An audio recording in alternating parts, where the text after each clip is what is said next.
I stood there, frozen, my suitcase still clutched in my trembling hand as the door closed in my face. The cheerful Christmas wreath swayed mockingly in the December breeze, its red bow a stark contrast to the cold rejection I'd just received. My wife doesn't want strangers at dinner. My son's words hung in the frosty air between us. Strangers. After carrying him for 9 months, after 38 hours of labor, after 47 years of being his mother, I was a stranger. My name is Martha Wilson, 68 years old, and I had just flown across the country from Boston to San Diego because my son James had finally called after 3 years of painful silence. "We'll see you at Christmas, Mom," he'd promised, his voice bright with what I'd thought was genuine excitement. For weeks, I'd lived on that promise, marking off days on my calendar, shopping for gifts for grandchildren whose faces I knew only from rare social media photos I'd managed to glimpse. The airport had been absolute chaos, a 5-hour delay due to winter storms. I'd sat there, clutching my purse, refusing to leave even to use the restroom for fear of missing an announcement. No food, just weak coffee and anticipation. When we finally boarded at 9 p.m., I couldn't sleep a wink, imagining the reunion, rehearsing what I'd say, how I wouldn't cry, how I'd be perfect and pleasant and not say anything that might upset Caroline, my daughter-in-law. Caroline. From the moment James introduced us, I'd seen something calculating behind those perfectly made-up eyes. Always immaculate, always watching, measuring everything and everyone for their value to her. After the wedding, the calls from James grew less frequent, then stopped altogether. Christmas cards returned unopened, birthday messages left unanswered. But this year was different. This year, he'd called. This year, I'd believed. The taxi had dropped me off at 11:43 p.m. I remember checking my watch, thinking it was late, but they'd be waiting up. The porch light was on. Through the window, I could see their magnificent Christmas tree, glittering with ornaments that probably cost more than my monthly pension. Music played softly inside. Silent night. Oh, the bitter irony. I'd barely pressed the doorbell when it swung open. James stood there, not with open arms, but with a stricken look. Behind him, Caroline, arms crossed, lips tight, wearing what looked like an expensive cocktail dress, as if they'd been entertaining. Real guests, not strangers like me. "Mom," he'd said, shifting uncomfortably. "You're late. We weren't sure you were coming anymore." "The storm," I began, but Caroline cut me off. "We've already had dinner. The kids are in bed." Her voice was ice, sharp enough to cut glass. I nodded, forcing a smile. "That's okay. I'm just happy to be here." Then James looked back at Caroline, who gave him the slightest nod, a signal I recognized immediately. A puppeteer pulling strings. He turned to me, his face a mask I couldn't read. My son, yet not my son. "Look, Mom, there's been a misunderstanding. We were expecting you for dinner, not to stay. Caroline doesn't want strangers at our family Christmas." I felt my heart crack, but held my face still. "James," I whispered, "I'm your mother." "It's been 3 years, Mom," he said, as if that explained everything. Things change. People change. Then the door closed. Just like that. No goodbye, no sorry, no Merry Christmas. I stood there, light snow beginning to dust my shoulders, wondering what I'd done to deserve this, what terrible crime I'd committed as a mother that warranted such cruelty. The memory of James as a little boy flashed through my mind, how he used to run to me with treasures he'd found, how I'd worked 3 jobs after his father died to ensure he had everything he needed, how I'd sat up nights helping him with college applications. Through the window, I caught a glimpse of Caroline's triumphant smile as she turned away. But just before, I saw something else. She was looking at a magazine, open to a page featuring Harrington House, that magnificent historical mansion on the hill that the elite of San Diego coveted so desperately. The one Caroline had mentioned in the few conversations we'd had, her eyes gleaming with ambition. "Whoever owns that house owns this town," she'd once said. If only she knew. I don't know how long I stood there, my tears turning cold on my cheeks. But eventually, I set my suitcase down and took out a pen and the small notepad I always carry. My hands shook as I wrote, but my mind was suddenly crystalline clear. Sometimes, when you have nothing left to lose, the truth flows easily. When I finished, I folded the note carefully and walked to their mailbox. I slipped it inside, picked up my suitcase, and called another taxi. 3 days later, As I sat in my small but elegant apartment back in Boston, my phone began to ring, then ring again. And again. Text messages flooding in, voicemails filling up. I watched the phone vibrate across my antique writing desk, the desk where I'd signed the papers just last month, papers that would change everything. I let it ring. Because sometimes, silence speaks louder than words, and sometimes, the most devastating weapon isn't revenge, it's truth. If you're captivated by Martha's story of betrayal and hidden power, make sure to subscribe so you don't miss what happens next. What did Martha write in that note? What secrets does this seemingly ordinary mother hold? The answers will shock you. For 3 days, my phone wouldn't stop ringing. James's name flashed on the screen so often I considered blocking him. 47 calls, 63 text messages, each one more desperate than the last. Mom, please call me. We need to talk. What did you mean in your note? Mom, this is serious. Please, Mom, I'm begging you. I watched snow fall outside my window, remembering how James used to build snowmen with me, his little hands red with cold, but his face alight with joy. That child was gone now, replaced by a man who called his mother a stranger. On the 4th day, at precisely 9 a.m., I finally answered. Martha Wilson speaking. My voice was steady, practiced, the voice I'd used in boardrooms for decades before my retirement. Mom! James sounded breathless, as if he'd been running. Thank God! I've been trying to reach you for days. Have you? I kept my tone light, conversational. I've been rather busy. Mom, your note. Is it true? All of it? I smiled to myself, though there was no joy in it. Every word, James. The silence stretched between us, heavy with the weight of revelations. You own Harrington House? His voice was barely above a whisper. The one Caroline's been trying to get us invited to for years? The one that never goes on the market? I purchased it through my holding company in 1987, I said simply. Your father and I had planned to retire there. After he died, I couldn't bear to live in it, but I couldn't sell it either. Sentimental value, I suppose. And the trust fund? $12 million? Your grandfather was a prudent man. He set it up to mature on your 48th birthday. That's next month, isn't it? January 15th? I heard what sounded like a glass breaking in the background. Is Caroline listening? I asked, though I already knew the answer. Yes, James admitted. You're on speaker. Hello, Caroline, I said pleasantly. I assume you've read my note? Her voice came through, tight and controlled, but I could hear the rage simmering beneath. Martha, there's clearly been a misunderstanding. James and I would love for you to come back and spend Christmas with us. The children have been asking about their grandmother. I nearly laughed. Children who had never met me asking about me? The lie was so transparent it was almost insulting. That's very kind, I replied, but I'm afraid I have other plans. What other plans? James asked. Mom, please, we need to talk about this face to face. About what exactly, James? About how you let your wife call me a stranger? Or about how she's been systematically sabotaging your career to keep you dependent on her family connections? Another silence, heavier than the first. What are you talking about? His voice had changed, confusion replacing desperation. The promotion at Westridge Partners last spring, the one you were passed over for. Did you know you were actually the board's first choice? Did you know Caroline met privately with Richard Westridge and convinced him you weren't ready? I have the recording, James. Would you like to hear it? I heard movement, muffled voices, the sound of a door closing. When James spoke again, Caroline was clearly no longer in the room.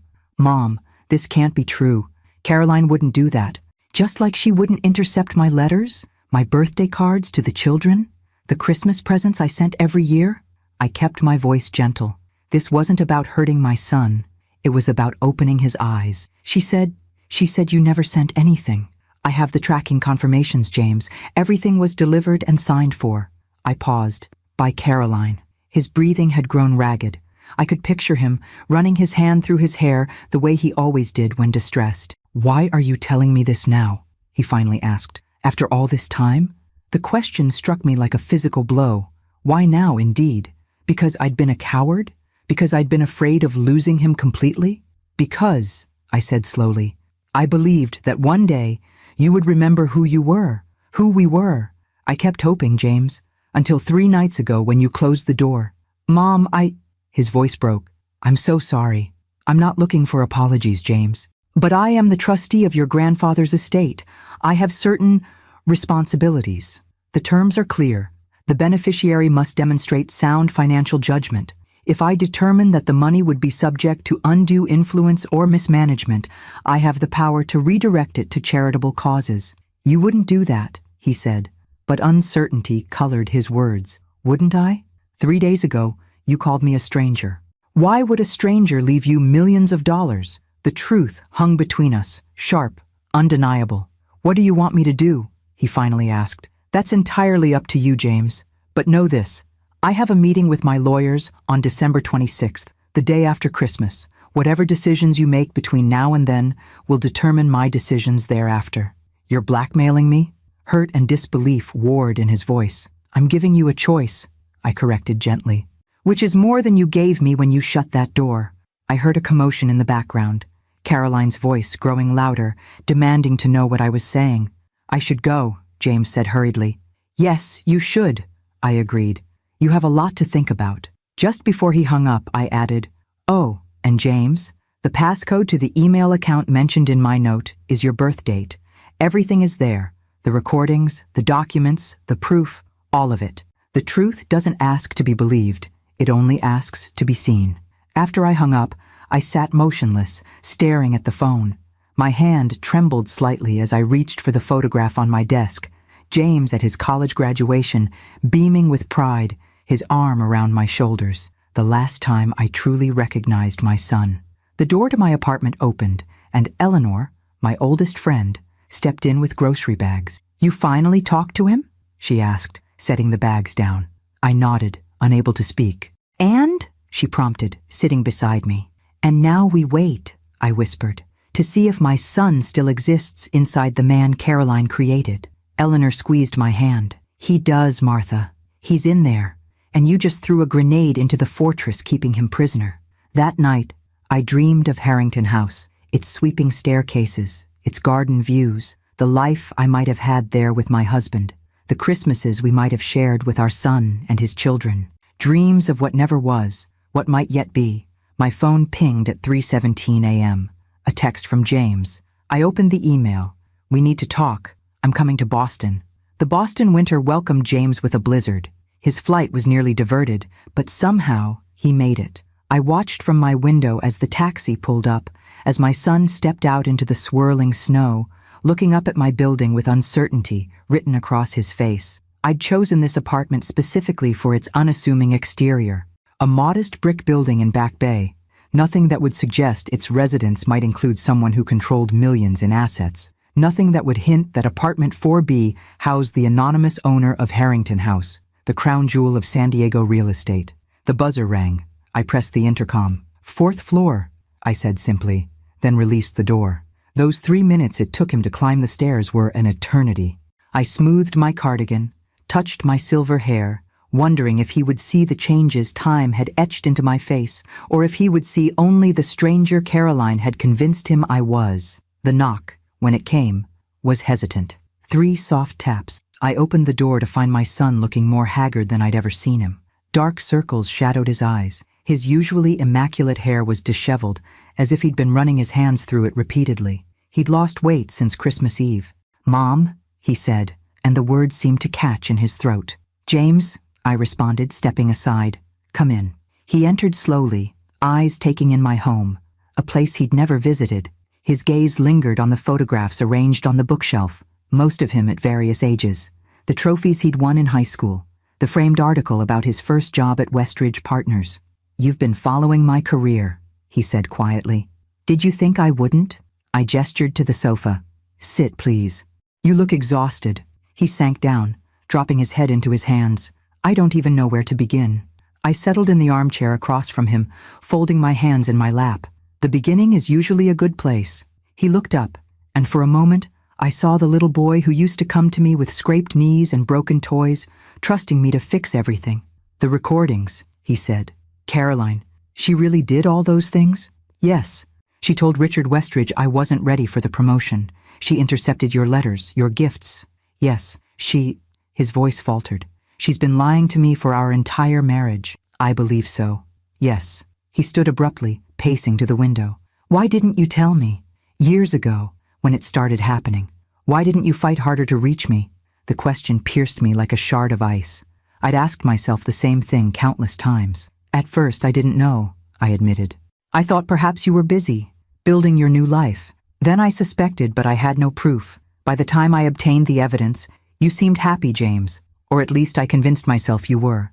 Happy? He gave a bitter laugh. Do you know what my life has been like?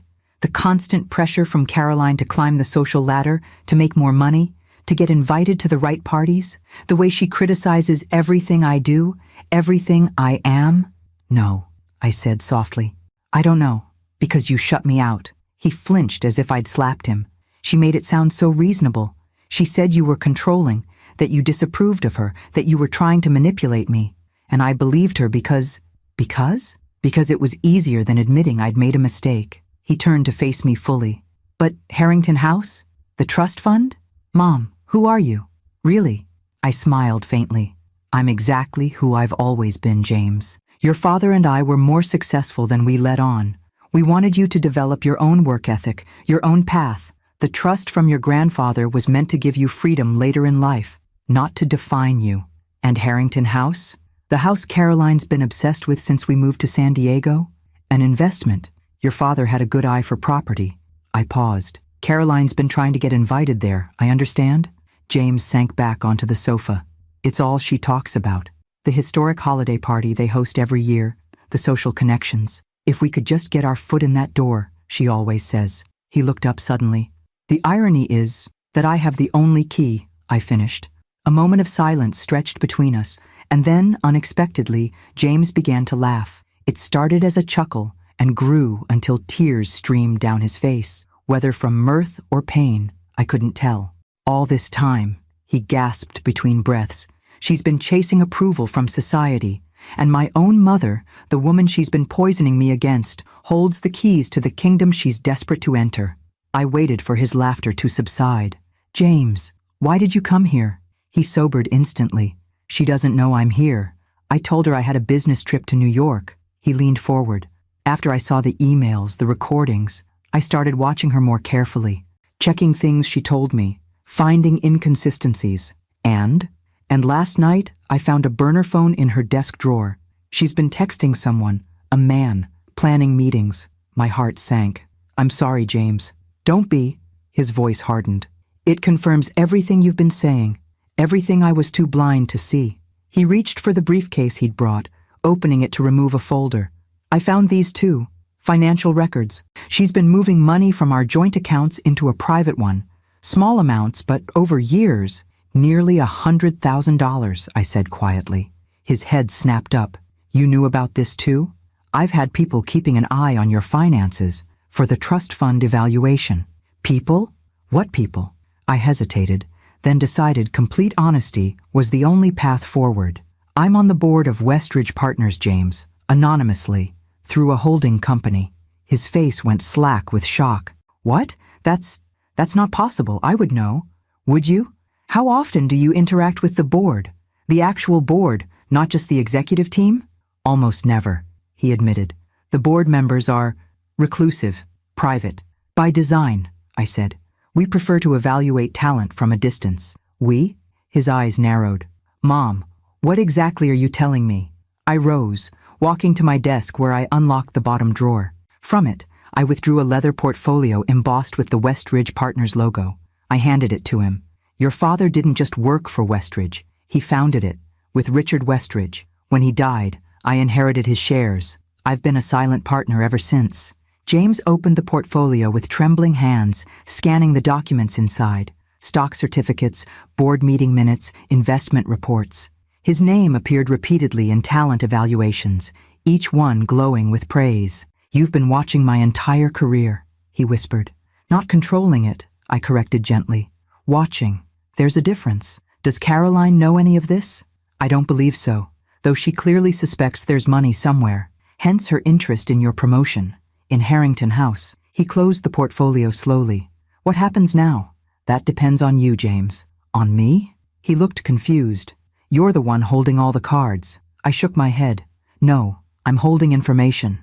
Truth. What you do with it is your choice. He was silent for a long moment. staring at his hands. When he looked up, his eyes were clearer than I'd seen them in years. "I want my life back," he said firmly. "My real life. Not this performance Caroline's orchestrated. I want my mother back. I want my children to know their grandmother." My heart swelled, but I kept my voice steady. "And Caroline?" His jaw tightened. "I need to confront her, with everything. And then," he took a deep breath, "and then I need a good divorce attorney." I nodded, allowing myself to feel the first fragile tendrils of hope. "I can help with that." "I know you can." For the first time since he'd arrived, he smiled, a genuine smile that reached his eyes. "You've been helping me all along, haven't you? Even when I shut you out. That's what mothers do, James." He reached across the space between us, taking my hand in his. "I don't deserve your forgiveness." "Probably not," I agreed, squeezing his fingers. "But you have it anyway." As the snow continued to fall outside, casting my apartment in a soft, diffused light, James began to tell me about my grandchildren. Emma, age 7, who loved to read just like her father had. Tyler, age 5, who could already solve complex puzzles. Children I'd never met, but had sent birthday gifts to every year. Gifts Caroline had hidden away. "They'll love you," James said confidently. "Once they're free from Caroline's influence, they'll love you." I didn't tell him how those words broke and healed my heart simultaneously. I didn't tell him about the nights I'd cried myself to sleep, wondering if I'd ever hear my grandchildren's voices. Instead, I simply said, "I'd like that very much." As evening approached, James looked at his watch reluctantly. "I have to go. My flight back is in 3 hours." "So soon?" "I need to do this right, Mom. For the kids. I can't just disappear. I need evidence, legal protection." His expression grew determined. "But I'm coming back. We all are. For Christmas. The real Christmas we should have had." As I walked him to the door, he turned suddenly and pulled me into a fierce embrace. "I'm so sorry," he whispered against my hair. "I know," I said, holding him just as tightly. "I know." After he left, I stood at the window watching until his taxi disappeared into the swirling snow. Then I picked up my phone and made a call. "Eleanor, it's Martha. I need you to contact the caretaker at Harrington House. Tell him to prepare for guests." I paused, a smile spreading across my face. "And I think it's time we hosted that famous Christmas party everyone's so desperate to attend, don't you?" Caroline called me the next morning, her voice dripping with artificial sweetness. "Martha, what a lovely surprise. James told me he ran into you in New York. Such a coincidence." I held the phone slightly away from my ear, amused by the transparent lie. So James hadn't revealed his Boston visit. Interesting. "Did he?" I kept my tone neutral. "How nice." "Yes, and we've been talking—" A practiced pause. "We feel terrible about Christmas Eve. There was a misunderstanding, and with the children sick, I was so stressed." The children had been sick? Another lie. They'd been asleep, according to James. I wondered how many falsehoods Caroline had woven over the years, a tapestry of deception so intricate that even she might have lost track of its pattern. "These things happen," I said mildly. "We'd love to make it up to you." Her voice brightened. "In fact, we're hosting a small gathering for New Year's Eve. Nothing fancy, just close friends and family. We'd be honored if you'd join us." Close friends and family. The irony wasn't lost on me. "That's very kind, Caroline. May I ask what prompted this sudden change of heart?" A slight hesitation. "James and I have been reflecting on family values. The holidays make one sentimental, don't they?" Family values. From the woman who'd called me a stranger to my face. "They certainly do," I agreed. "Especially when $12 million is involved." The silence that followed was so complete, I could hear her breathing change. Faster, shallower. "I'm not sure what you mean," she finally managed. "No?" James didn't mention our conversation about his grandfather's trust fund. How curious. Another silence then. "He mentioned something. But honestly, Martha, that has nothing to do with our invitation. We genuinely want to reconnect." "Of course you do." I allowed a hint of steel to enter my voice, "just as you genuinely intercepted my letters and gifts to my grandchildren for years." "What? That's absurd. James, tell her." I heard muffled sounds, a hand clearly covering the phone, urgent whispers. When Caroline returned, her voice had a strained quality. "Martha, I think there's been some confusion. Perhaps we should discuss this in person." "At our New Year's gathering?" "I'm afraid I have plans for New Year's Eve," I said. I'm hosting a party at Harrington House. The sharp intake of breath was audible even through the phone. Harrington House? You're attending their party? Not attending, Caroline. Hosting. I own Harrington House. The silence stretched for so long, I wondered if the call had dropped. That's not possible, she finally whispered. The Harrington estate has been owned by the same anonymous investor for decades. Indeed it has, I agreed pleasantly. I could almost see her mind racing, recalculating every interaction we'd ever had, every dismissive comment, every condescending smile. I don't believe you, she said, but uncertainty wavered in her voice. Your belief isn't required for something to be true, Caroline. The deed is a matter of public record, though it's held by my company rather than my name. James has seen the documentation. James knows about this? Her voice had risen an octave. He knows everything now, I said softly.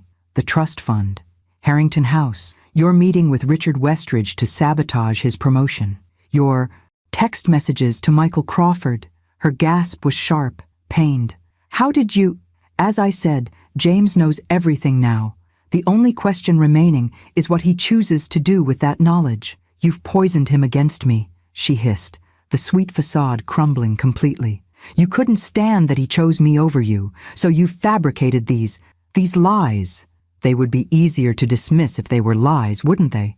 I kept my voice gentle, almost sympathetic. But we both know they aren't. What do you want? The question came out ragged, desperate. Want? I'm not the one who wants something, Caroline. I'm not the one who's been scheming for years to climb a social ladder. I'm not the one who married a man for his potential inheritance. You can't prove that, she said quickly. Too quickly. Can't I?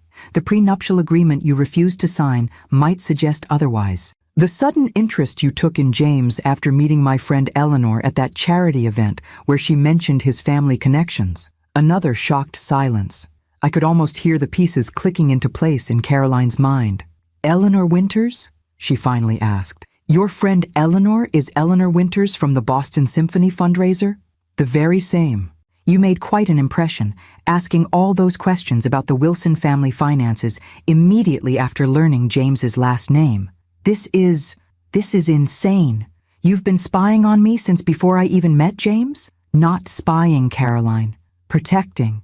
There's a difference. I paused, though clearly I didn't protect him well enough. The sound that came through the phone was something between a laugh and a sob. You have no idea who you're dealing with. On the contrary, I said calmly.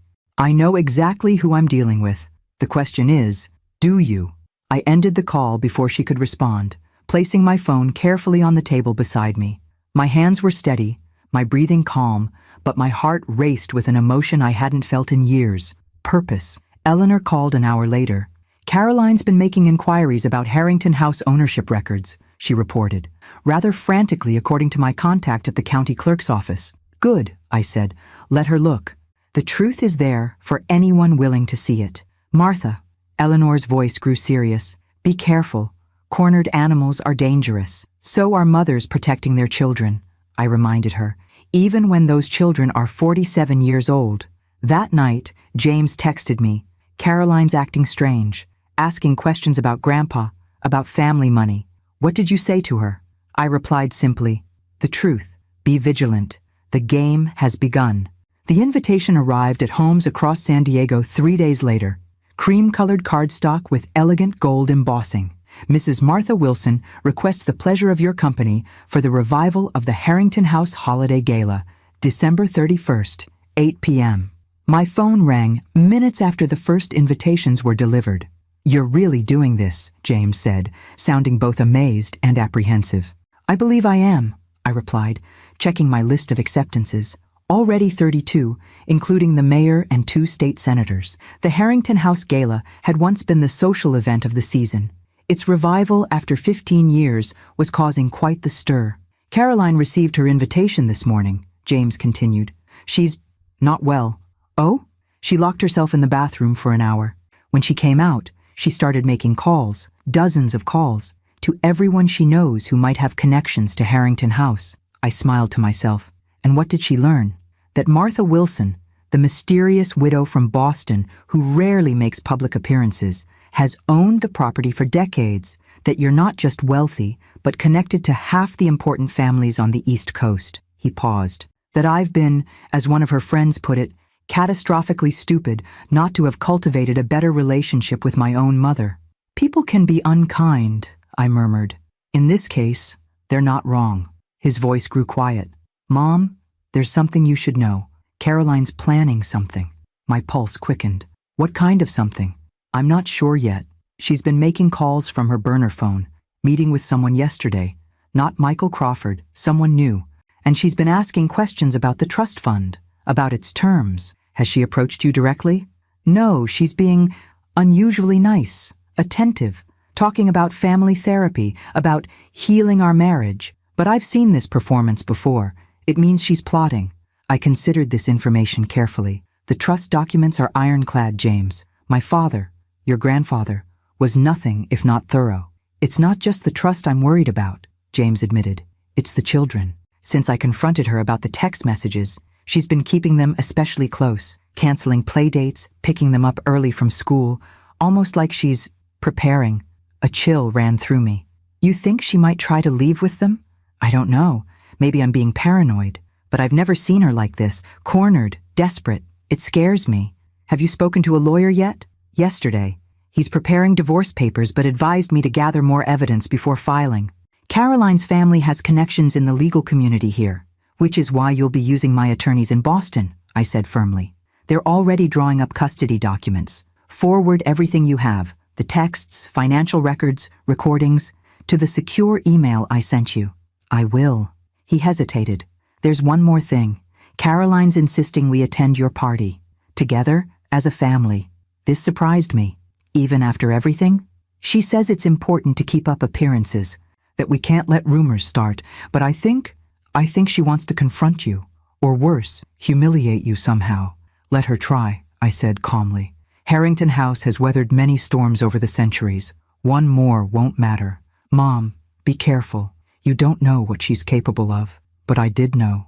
I'd been watching Caroline's machinations for years, the calculated social climbing, the subtle manipulation, the isolation techniques she'd used on my son. Caroline was dangerous precisely because she presented such a perfect facade to the world while operating in shadows. Trust me, James. I've faced worse adversaries in my life. Who even are you? He asked, a note of wonder in his voice. This confident, strategic woman who owns mansions and outmaneuvers socialites? I'm the same person I've always been, I said softly. The mother who read you bedtime stories and bandaged your scraped knees. The woman who ran your father's company after he died, who sat on boards and made investments while maintaining the modest life we believed would give you better values. Why didn't I see it? All those years. Because I didn't want you to. Your father and I agreed. You needed to find your own path, not live in our shadows. After we hung up, I sat for a long time at my desk, looking at the photograph of my late husband, Robert. His kind eyes seemed to assess me from across the decades. I'm bringing our boy home, I whispered to his image, whatever it takes. That evening, Eleanor and I finalized the plans for the gala. Caterers, musicians, floral arrangements flown in from Holland. No expense spared. If this was to be my re-entry into society after years of intentional obscurity, it would be nothing less than spectacular. Caroline will try something, Eleanor warned as we reviewed the guest list. You know that, right? I'm counting on it, I replied, adding another name to the VIP section. In fact, I'm making it easy for her. Eleanor raised an eyebrow. Martha Wilson, are you setting a trap? I prefer to think of it as creating an opportunity. I smiled. For Caroline to reveal herself in front of the very society she's so desperate to impress. My phone chimed with a text from James. Emma asked about you today. Is Grandma really having a princess party in a castle? Caroline was livid. My heart swelled at this first acknowledgement from my granddaughter. Tell her it's not quite a castle, I typed back, but her grandmother would be honored to give her a tour. Another message appeared moments later. Tyler wants to know if there will be cookies. Tears pricked my eyes. More cookies than he could possibly eat, I promised. That night, I dreamed of my grandchildren running through the gardens of Harrington House, their laughter echoing off century-old stone walls. In the dream, James watched them from the terrace, smiling, free from the shadow that had darkened his life for so long. I awoke with renewed determination. The chessboard was set. Carolyn had made her career isolating and controlling my son.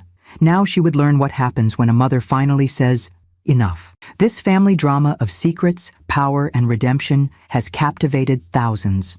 Drop a comment telling us where you're watching from, and subscribe to catch the next chapter. The Harrington House Gala is approaching, and the confrontation between Martha and Caroline promises to be unforgettable. I returned to San Diego 5 days before the gala, settling into Harrington House with Eleanor by my side. The mansion awakened around us, chandeliers polished to brilliance, hardwood floors buffed to a mirror shine, gardens sculpted to perfection despite the December chill. Standing in the grand foyer, watching staff transform the space with garlands and white roses, I felt a strange homecoming. This house had been an investment, a memory, a secret, never truly a home. Now, perhaps, it could become one. Mrs. Wilson, the house manager, Henderson, approached with a silver tray. "There's been a delivery for you." On the tray sat a small box wrapped in expensive paper, tied with a silk ribbon. The card read simply, "A peace offering. Caroline." Eleanor eyed it suspiciously. "Don't open it." I carefully untied the ribbon anyway. Inside the box nestled a delicate crystal ornament, a perfect miniature of Harrington House itself, expertly crafted. "Well," Eleanor said, examining it, "you have to admire the audacity." "A reminder that she knows where I live," I noted, placing the ornament on the mantelpiece. "How considerate." My phone rang. James. "Caroline just told me she sent you a gift," he said, his voice tense. "What was it?" I described the ornament. He exhaled sharply. "Mom, she spent $3,000 on that. Custom-made, rush-ordered from some famous crystal artist." "A rather expensive threat," I remarked. "There's more. She's been meeting with her father's attorney, and she asked me to sign papers for a home equity loan yesterday. Said it was for renovations. When I refused, she didn't even argue. Because she has another plan," I concluded. "Has she mentioned the children attending the gala?" "She's already bought them outfits. Says it's important they meet their grandmother properly." A chill ran through me. "James, I want you to do something. Check the children's passports." "Their passports? Why would—" He stopped abruptly. "You think she's planning to leave the country with them? It's what I would consider in her position. Facing exposure, divorce, potential financial ruin." The line went silent as James presumably went to search for the documents. When he returned, his breathing was rapid. "They're gone. Both passports plus birth certificates. And some of their clothes are missing. Not enough to notice immediately, but favorite items, comfort toys." My mind raced. When is she planning to attend the gala? We're supposed to arrive at 8 with everyone else. She's been talking about making a grand entrance. And the children? She insists they come with us, says it's a family occasion. I exchanged glances with Eleanor, who nodded grimly. "James, listen carefully. Caroline isn't planning to stay at the gala. She's going to use it as cover. Drop in briefly to establish her presence, then slip away with the children while everyone is distracted." "How can you be so sure?" "Because it's elegant," I said simply. "Everyone who matters in San Diego will be here. If she disappears afterward, people will assume she's still at the party for hours. By the time anyone realizes, she could be halfway to anywhere. What do we do?" His voice had the controlled panic of a man whose worst fears were confirming themselves. "First, you say nothing to Caroline. Act normal. Second, call your attorney and alert him to the missing passports and documents. Third," I paused, considering, "bring the children to me today." "What? How?" "Tell Caroline you're taking them to buy her a surprise for the party. Bring them here instead. She'll never agree to let me take them alone. She hasn't let them out of her sight for days." I closed my eyes, thinking. "Then suggest a family outing, somewhere public. The children have never met me. She won't suspect if you suggest bringing them to the beach this afternoon. And you'll just happen to be there?" "Precisely. A chance encounter with their long-lost grandmother. Once we've met, it will be harder for her to keep them from me." James was quiet for a moment. "La Jolla Cove, 3 o'clock. There's a playground on the north end. I'll be there," I promised. After we hung up, Eleanor looked at me skeptically. "You really think Caroline will fall for this? She's desperate and overconfident, a dangerous combination that often leads to poor judgment. Besides, she still doesn't know exactly what James knows. She's operating on incomplete information. And if she refuses to let him take the children, then we move to Plan B." I picked up my phone again. "Henderson, Please connect me with Chief Sullivan. The police chief had been among the first to RSVP to the gala. His wife and I had served on the same hospital board in Boston years ago, a connection Caroline would have no way of knowing about. 3 hours later, I sat on a bench at La Jolla Cove, watching children play against the backdrop of crashing waves. Eleanor sat a discreet distance away, pretending to read. We'd arrived an hour early, positioning ourselves carefully. At exactly 3 o'clock, I spotted them. James, walking stiffly. Caroline, elegant in designer casual wear. And between them, 2 small figures, my grandchildren. My heart nearly stopped. Emma was tall for 7, with James's dark hair and thoughtful expression. Tyler was all energy, breaking away from his parents to race toward the slide. They were more beautiful than any photograph could capture. I remained seated, breathing deeply, waiting. James led them on a meandering path that gradually approached my bench. Caroline seemed distracted, checking her phone frequently, her posture tense. When they were within 10 feet, James stopped abruptly. "Mom? Mom, is that you?" I stood, arranging my features into surprised delight. "James, what a wonderful coincidence." Caroline's head snapped up, her eyes narrowing as she registered my presence. James moved forward, embracing me warmly, a performance that felt startlingly genuine. "Children," he said, turning to Emma and Tyler, "this is your grandmother, my mother." Emma studied me with solemn eyes.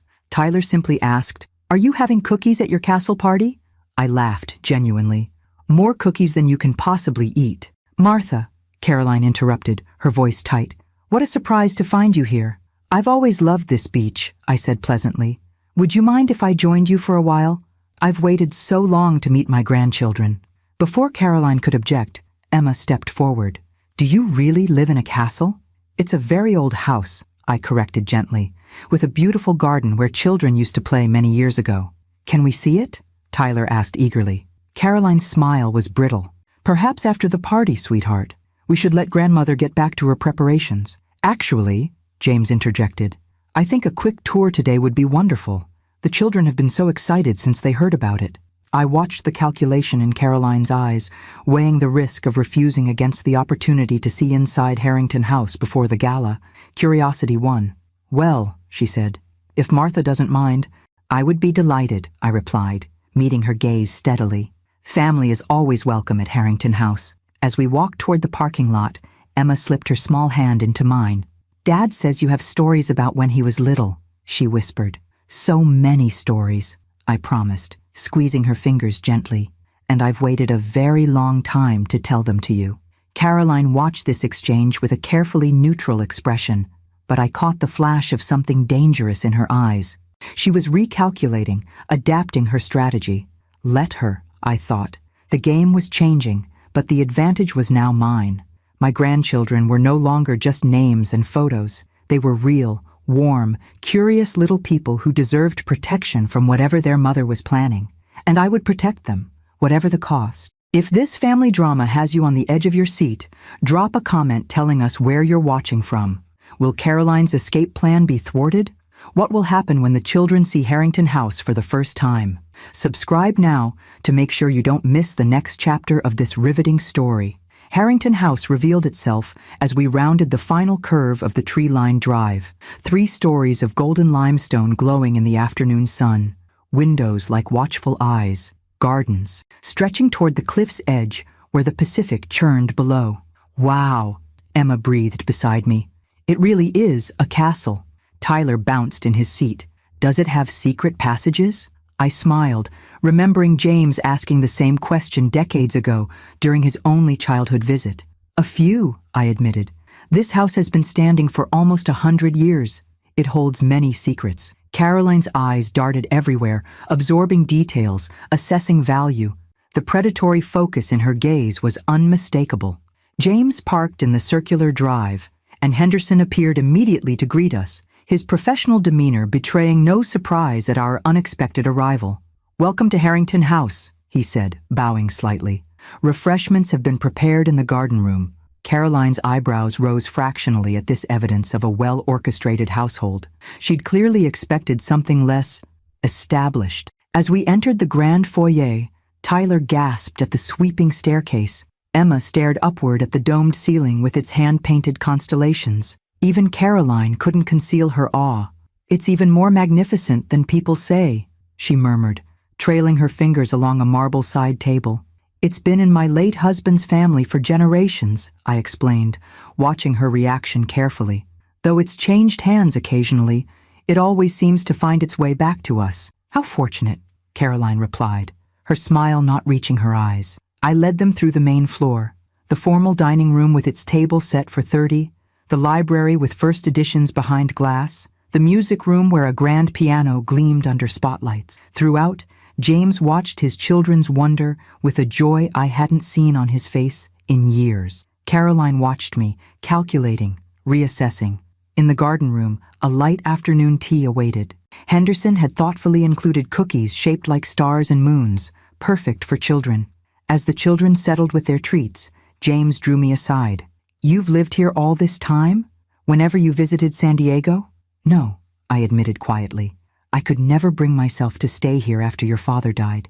It reminded me too much of what we'd planned together. The house has been maintained, occasionally rented for exclusive events, but mostly it's stood empty. All these years," he murmured, "while Caroline and I lived in our house that she constantly complained was too small, too ordinary. Your father and I wanted you to build your own life," I reminded him, "not inherit ours ready-made. And I married someone who only wanted what was ready-made." The bitterness in his voice was palpable. Caroline approached, her smile brittle. "Such a lovely home, Martha. The children are absolutely enchanted." "I'm glad," I replied warmly. "I hope they'll visit often." "Of course," she said smoothly. "Family is so important. Which reminds me, James, didn't you want to show the children the gardens while I have a moment with your mother?" James hesitated, glancing between us. "An excellent idea," I encouraged. "The rose garden is particularly beautiful, even in December. Henderson can show you the way."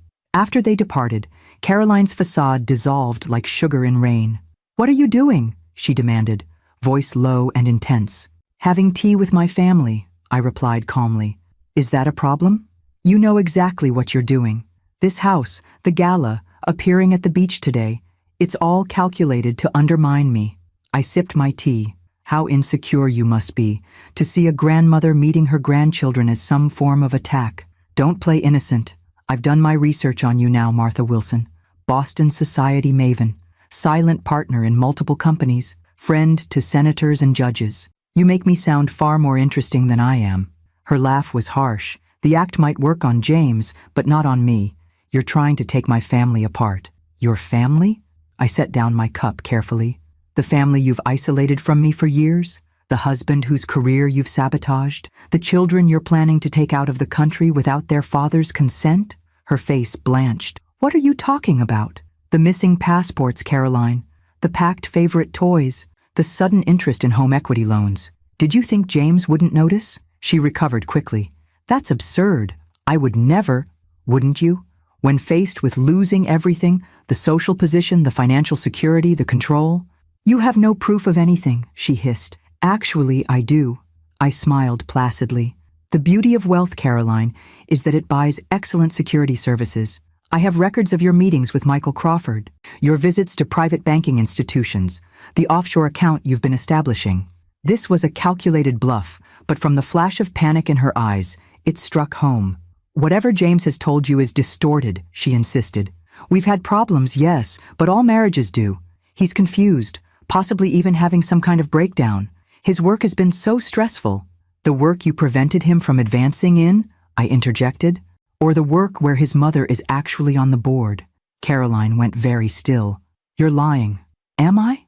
Ask James about the board meeting last spring, the one where your name came up specifically as a potential liability to his advancement." Her composure cracked further. This is character assassination. You've poisoned him against me." "No, Carolyn. You did that yourself, the moment you called his mother a stranger at Christmas." She leaned forward, voice dropping to a venomous whisper. "You think you've won. You have no idea what I'm capable of." "On the contrary," I replied evenly. "I know exactly what you're capable of. That's why Chief Sullivan has been alerted about the missing passports. That's why the Border Patrol has the children's names flagged. That's why your father's attorney received a very interesting package of documents this morning detailing your extramarital activities." Her face drained of all color.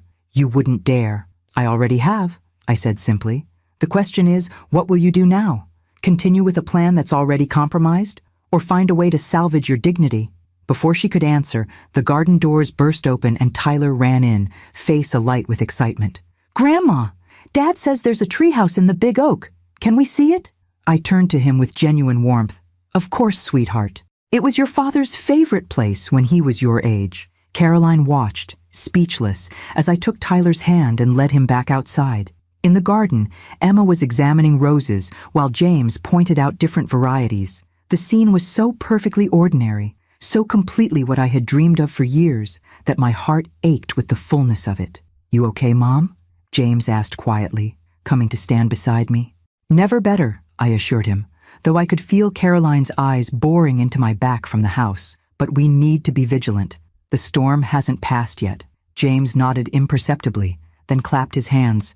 Who wants to see the secret passage that leads to the beach? As the children cheered, I cast one glance back at Caroline, still watching from the garden room window. Her expression had changed from fury to something far more dangerous, calculation. The game wasn't over. It had barely begun. On the eve of the gala, Harrington House hummed with activity. Florists arranging white roses and silver eucalyptus, caterers preparing delicacies, staff polishing every surface until the entire mansion gleamed. I stood at the window of the master suite, watching the sun set over the Pacific, painting the sky in shades of amber and rose. My phone chimed with a text from James. Caroline hasn't come home. Told the children she had important errands this morning. No contact since. My stomach tightened. In the 3 days since our confrontation at Harrington House, Caroline had been unnervingly quiet. No more gifts. No more threats. She'd gone through the motions of daily life while radiating a cold fury that James said had made the house feel like it was filled with static electricity. Are the children with you? I typed back. Yes. Emma's reading. Tyler's building a fort with every pillow in the house. Bring them here tonight, I decided suddenly. Stay until the gala. Henderson has prepared guest rooms. His response came quickly. Already packed their bags. Caroline wouldn't know. We'll be there in an hour. I set the phone down, a mixture of relief and apprehension washing over me. Having James and the children safely at Harrington House eased one concern, but Caroline's disappearance raised another. She wasn't the type to simply vanish, to surrender without a fight. Whatever she was planning, it would be calculated for maximum impact. Eleanor appeared in the doorway, elegant in a silk robe, her silver hair freshly styled for tomorrow. James is bringing the children? I nodded. Caroline's gone missing. Eleanor's expression hardened. I've already spoken with security. The guest list has been verified 3 times. No one enters tomorrow without proper identification. She'll find a way, I said quietly. She's cornered, desperate, and has nothing to lose. She has her children to lose, Eleanor pointed out. I'm not sure she sees them that way anymore. They're leverage, assets. I turned back to the window. Did Henderson secure the East Wing as I asked? Yes, the children's rooms have the best security features in the house, and Chief Sullivan's wife mentioned he'll be arriving early to check security protocols, she said. Apparently there are concerns about an unwelcome individual. I smiled faintly. Barbara Sullivan always did understand discretion. An hour later, headlights swept up the drive. I hurried downstairs to find James ushering 2 pajama-clad children through the grand entrance. Emma clutched a book to her chest. Tyler dragged a stuffed dinosaur by one leg. Grandma! Tyler spotted me first, running across the marble floor to crash into my legs. Dad says we're having a sleepover before the party. I wrapped my arms around him, savoring the solidity of his small body. That's right. I have special rooms prepared just for you two. Emma approached more cautiously, studying my face with those solemn eyes so like her father's. Is Mom coming too? James and I exchanged glances over her head. Mom has some things to take care of before the party, he explained gently. She'll meet us here tomorrow. Emma nodded, accepting this with the weary resignation of a child accustomed to disappointment. My heart ached for her. Would you like to see your room? I asked, holding out my hand. It has a window seat where you can read and watch the ocean. Her face brightened slightly. Really? As Henderson showed the children to their rooms, James pulled me aside, his expression grim. She emptied our joint account, he said without preamble. Every penny. And she's been making calls to her cousin in Vancouver, Canada, I murmured. Smart. Less scrutiny than international flights. I think she's still planning to take them, James said, running a hand through his hair. Maybe not immediately, but soon. This disappearing act is just to throw us off guard. The children are safe here, I assured him. And by tomorrow evening, everyone who matters in San Diego will know exactly who Caroline Reynolds truly is. James looked troubled. Is public humiliation necessary? For the children's sake. This isn't about humiliation, James. It's about protection. Once the truth is known, Caroline loses her power, her social standing, her reputation, her ability to manipulate the narrative. All gone. And the trust fund? Harrington House? Are those just leverages too? I studied my son's face, seeing the conflict there. Despite everything, some part of him still cared for the woman he'd married, still hoped for a resolution that wouldn't destroy her completely. The trust fund is yours regardless, I said gently. It always has been. As for Harrington House, I've already begun transfer of ownership to you and the children. It was always meant to be a family home. Mom? It's time, James. Your father would have wanted this years ago. He swallowed hard, blinking back sudden tears. Thank you doesn't seem adequate. It never is, between family, I replied, squeezing his hand. Now, shall we see if the children have discovered the secret passage to the library yet? Tyler strikes me as a boy who finds hidden doors very quickly. Late that night, after the children were finally asleep, Tyler having required 3 bedtime stories, and Emma extracting a promise that she could help greet guests tomorrow, James and I sat in the library, firelight casting long shadows across leather-bound volumes. What do you think she'll do? He asked, staring into his whiskey. Come to the gala, I said with certainty. It's too important to her image to miss it. She'll arrive, play the devoted wife and mother, perhaps even attempt some grand reconciliatory gesture for public consumption. And then we reveal what we know, the affairs, the financial manipulation, the sabotage of your career, not to embarrass her, but to ensure she can't twist the narrative afterward. James nodded slowly. The recordings? The documents? Chief Sullivan will have them, as will your attorney, merely as protection. She'll fight the divorce, he predicted. Contest custody, drag it out for years. She might try, I agreed. But with what resources? Her family's influence has limits, especially against what we can bring to bear. A comfortable silence fell between us, broken only by the crackling fire. For the first time in years, I felt the easy companionship that had once been natural between us. I've missed you, James said suddenly. Even before Caroline, after Dad died, you changed, became more distant, more focused on business. I never understood why. The observation caught me by surprise. I had to be strong, I said after a moment. For both of us, the company was struggling. There were people who thought a widow couldn't handle it. I couldn't show weakness. And then I married Caroline, and you lost me too. I never lost you, I corrected softly. I just couldn't reach you for a while. His phone buzzed on the table between us. He glanced at it, his expression darkening. Caroline? I asked. He nodded, showing me the screen. Everything's ready for tomorrow. Tell your mother I'm looking forward to finally celebrating as a family. She's planning something, he said unnecessarily. Of course she is. I rose, straightening my shoulders. And so are we. As I climbed the stairs to my room later, I paused at the children's doors, listening to their soft breathing. These precious grandchildren I'd only just found. Whatever Caroline was planning, she would not take them from us again. Of that, I was absolutely certain.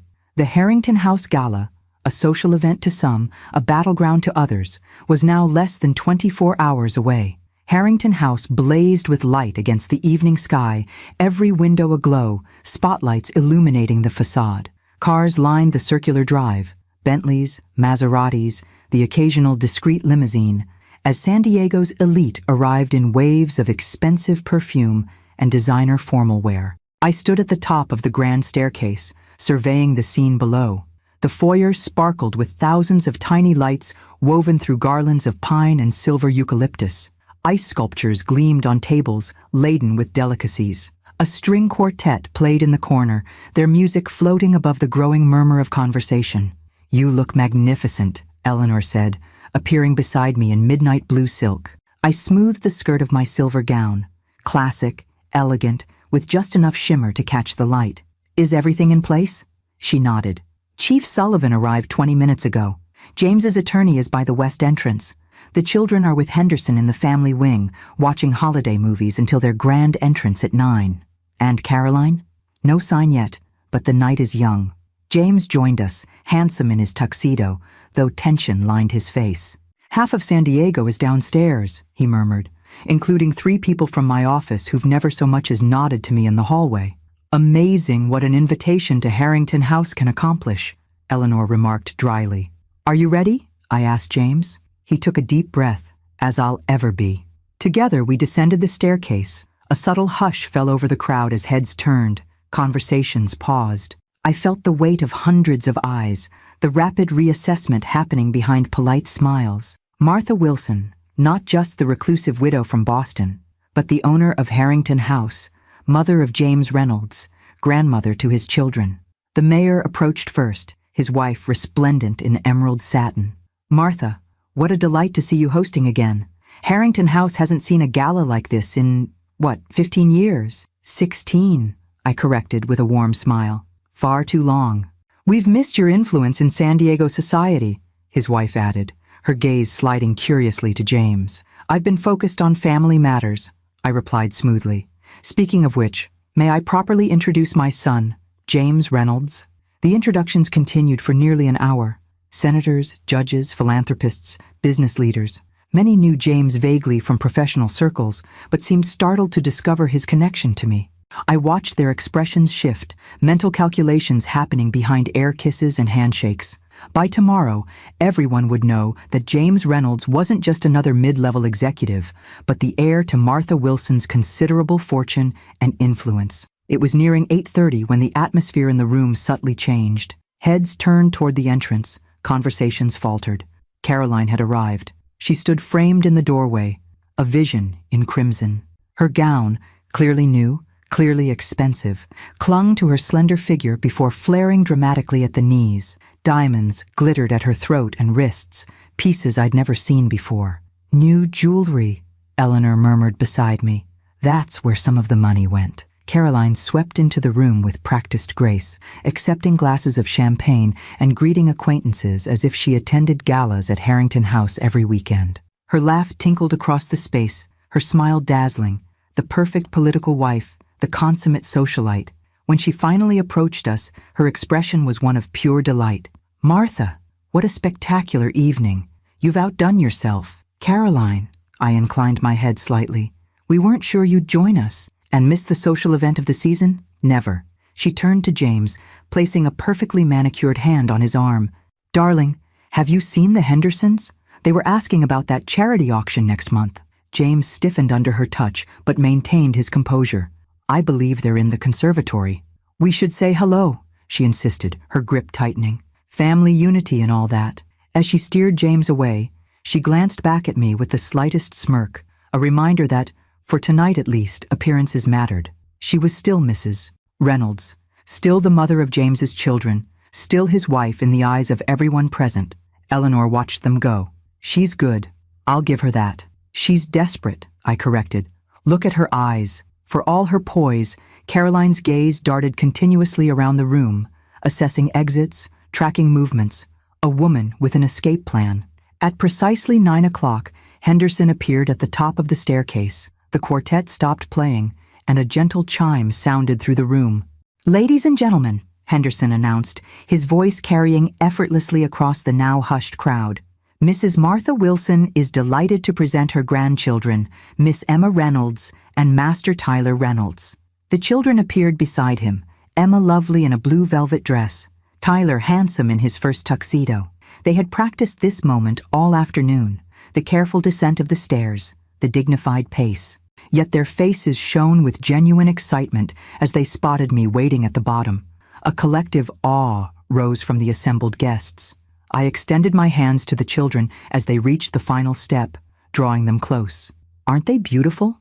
I said to the room at large, my voice carrying with surprising strength. After so many years of separation, having my grandchildren here in their ancestral home is the greatest gift imaginable.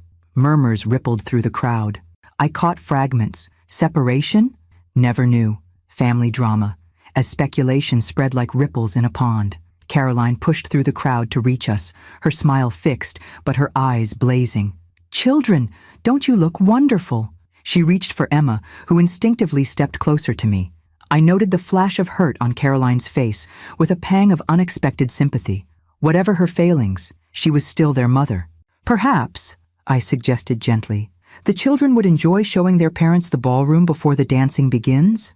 It was an olive branch, a moment of grace. Caroline recognized it as such, her expression flickering with surprise before she nodded. "What a lovely idea," she agreed. As the four of them moved toward the ballroom, I exchanged glances with Eleanor and Chief Sullivan, who nodded almost imperceptibly. Whatever happened next, the children would remain protected. I circulated among my guests, accepting compliments on the renovation, the food, the music, but my attention remained fixed on the ballroom entrance, waiting for what I knew must come. It arrived sooner than expected. A crash of breaking glass, a woman's raised voice, then James emerging with the children, his face tight with controlled anger. "Henderson," he called, his voice steady despite the tension radiating from him. "Would you please take Emma and Tyler for some hot chocolate in the kitchen?" As Henderson whisked the children away, James approached me, leaning close to whisper, "She's making her move. Now." At that moment, Caroline appeared in the ballroom doorway, her composure finally cracking. Her perfect hair had come slightly undone, her lipstick smudged at one corner. "James!" she called too loudly. "We need to discuss this like adults." The room fell silent, hundreds of eyes swiveling between husband and wife, sensing the drama unfolding in their midst. "There's nothing to discuss," James replied, his voice deliberately calm. "It's over, Caroline." She laughed, a brittle sound like breaking glass. "Over?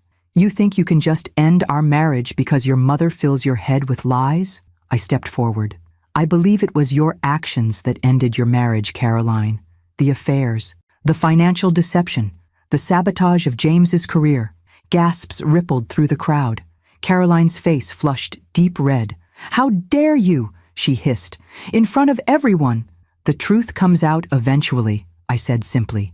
"Better here, among friends, than in a courtroom." Her eyes darted around the room, noting the avid interest on every face, the whispers already beginning. Her carefully constructed social image was dissolving before her eyes. "This isn't over," she said, voice dropping to a venomous whisper. "You have no idea what I've set in motion." With that cryptic statement, she turned and stalked toward the foyer. James moved to follow, but I caught his arm. "Let her go," I advised. "Chief Sullivan has officers outside. She won't get far." But as Caroline reached the grand entrance, the front doors burst open.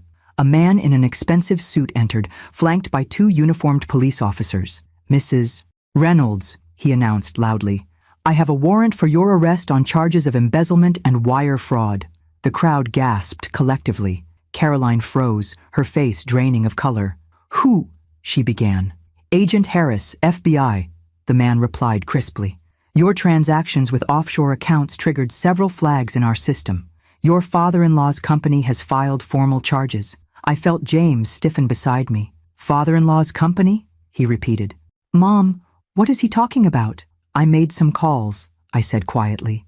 "The money she's been siphoning for years, it wasn't just from your joint accounts. She's been embezzling from Westridge Partners through a ghost vendor scheme." Caroline's gaze locked with mine across the crowded foyer.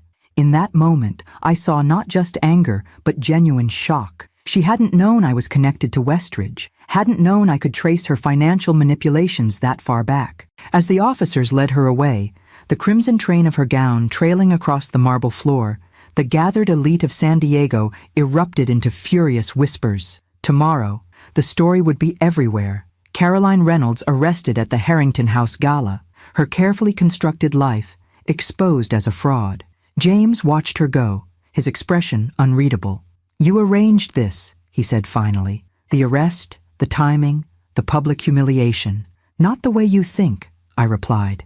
"I simply provided information to the proper authorities. The rest was Caroline's doing entirely."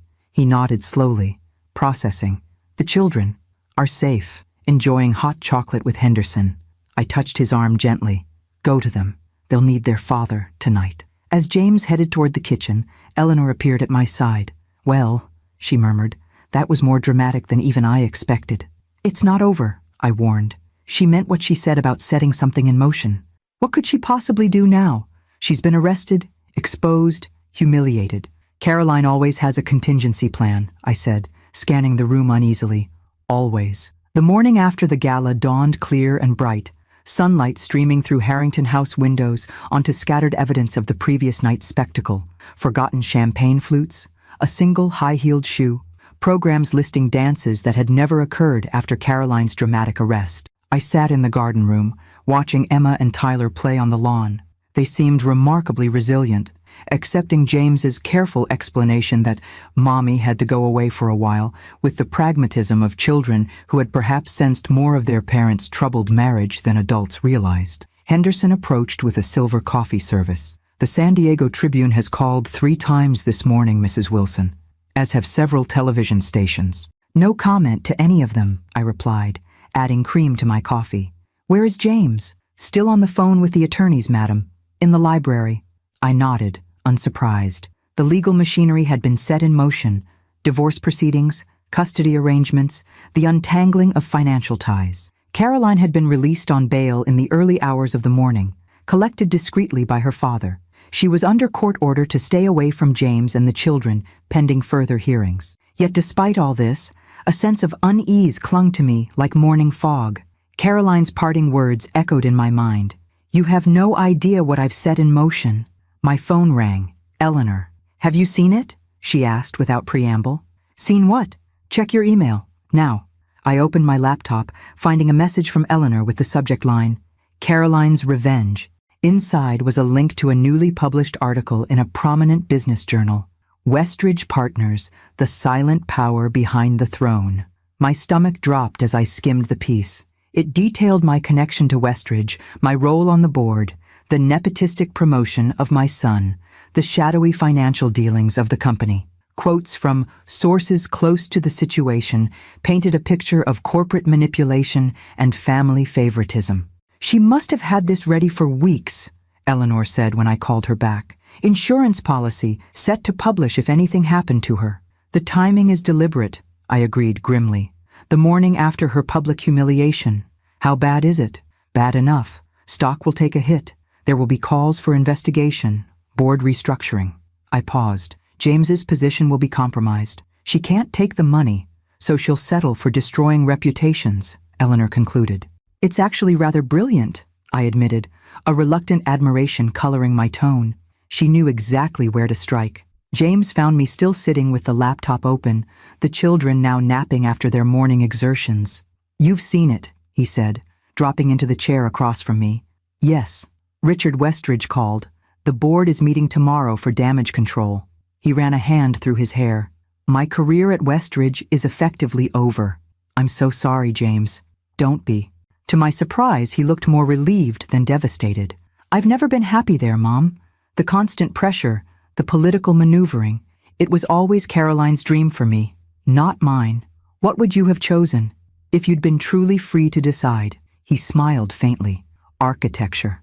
Like grandfather, designing spaces where people could build lives, create memories. My heart caught. Robert's father had been an architect, a passion James had shown from childhood, but abandoned for more practical pursuits after college. It's not too late, I said softly, for a 47-year-old to start over. He laughed, but there was wistfulness rather than bitterness in the sound. Your grandfather's trust fund, I reminded him. 12 million reasons it's not too late. Before he could respond, Henderson appeared at the doorway, his usual composure slightly ruffled. Madam, Mr. Reynolds, there's someone at the gate. Ms. Caroline Reynolds. She's quite insistent on speaking with you. James and I exchanged alarmed glances. The children, he began, are safe with Eleanor in the East Wing, Henderson assured us. Security has been alerted. What does she want? I asked. She says she has information you need to hear about the article. I considered for a moment. Let her in. We'll meet her in the library. Mom, are you sure? James looked concerned. After everything, she can't hurt us anymore, I said, rising. The truth is already out, but I am curious what she thinks she has to say. Caroline entered the library 10 minutes later, a diminished version of the woman who had swept into the gala in crimson glory. She wore simple black slacks and a gray blouse, her hair pulled back severely, no makeup disguising the shadows under her eyes. "Thank you for seeing me," she said formally, declining to sit when offered. "What do you want, Caroline?" James asked, his voice tight. "To deliver a message," she replied, addressing me rather than her husband. "The article this morning? It's just the beginning. Is that a threat?" I kept my tone mild. "A fact. My father has connections at the SEC. He's pushing for a full investigation of Westridge Partners, with particular attention to your role, Martha. By this afternoon, there will be formal inquiries. By next week, possibly federal charges." "On what grounds?" James demanded. "Insider trading, conflicts of interest, creative accounting." She shrugged slightly. "The usual suspects when a company falls under scrutiny." I studied her carefully. Despite her controlled demeanor, there was something almost feverish in her eyes, the look of someone running on adrenaline and desperation. "And you came here to gloat?" I asked. "I came to negotiate." James laughed incredulously. "Negotiate? You're facing embezzlement charges. You tried to flee with our children. What possible leverage do you think you have?" "The ability to make this go away," she replied simply. "My father can call off the SEC. The article can be retracted. Westridge Partners can continue undisturbed." She paused. "In exchange for dropping the embezzlement charges and a generous divorce settlement." I smiled, genuinely amused. "You never stop, do you, Caroline?" "Excuse me?" "The scheming, the manipulating. Even now, backed into a corner, you're still trying to gain advantage." She lifted her chin. "I'm trying to salvage something from the wreckage you've made of my life." "The wreckage you created," James corrected quietly. "Every step of the way." "Perhaps," she conceded. "But my offer stands. My father awaits your answer." I rose, walking to the library window where I could see Emma and Tyler now awake, playing on the lawn with Eleanor. Their laughter floated faintly through the glass. "Tell your father thank you." "But no," I said finally. Caroline's composure slipped. "You can't be serious. The scandal will destroy Westridge, your reputation, James's career." "Possibly," I agreed, turning back to face her. "But you know what it won't destroy? This family, the one you tried so hard to tear apart. And Westridge Partners will survive," James added. "Companies weather scandals every day." "Besides," I continued, "there's something you should know about those embezzlement charges." "What?" Caroline looked wary. "They didn't come from Westridge Partners. They came from the FBI's Financial Crimes Unit, which has been investigating you for over a year. Your manipulations weren't as clever as you thought." The color drained from her face. "You're lying. Call your father," I suggested gently. "Ask him who originally tipped off the authorities. I believe you'll find it was your former assistant, the one you fired last year for incompetence." Caroline swayed slightly, the full implications hitting her. No corporate conspiracy, no vengeful mother-in-law, just her own actions returning to haunt her. "The children," she said finally, her voice small. "Will you keep them from me completely?" For the first time, I saw beyond the manipulator to the mother, flawed, selfish perhaps, but still a mother. "No," James answered, surprising me. "They need their mother. Supervised visitation once the legal issues are settled. If you get help, demonstrate change, we can revisit the arrangement." Tears filled her eyes, the first genuine emotion I'd seen from her. "Thank you," she whispered. As Henderson escorted her out, James turned to me. Was that weakness or wisdom? "Compassion," I corrected, "and it's never weakness." Later that evening, we gathered in the garden room, James, the children, Eleanor, and I, for a simple dinner of pasta and garlic bread. As Tyler regaled us with elaborate plans for the treehouse he wanted to build, and Emma shared discoveries from her exploration of the library, I felt a profound sense of rightness settle over me. The next weeks would bring challenges, legal proceedings, financial scrutiny, the inevitable tabloid interest in the Harrington House scandal. But here, in this moment, with my family finally reunited under one roof, none of that seemed to matter. James caught my eye across the table, raising his water glass in a subtle toast. "To new beginnings," he murmured. "And to promises kept," I added, thinking of the son who had once said, "See you at Christmas, Mom," a promise that had led us through darkness to this unexpected light. Outside the windows of Harrington House, the sun set over the Pacific, painting the sky in shades of promise. Whatever storms still lay ahead, we would weather them together, not as strangers, but as family.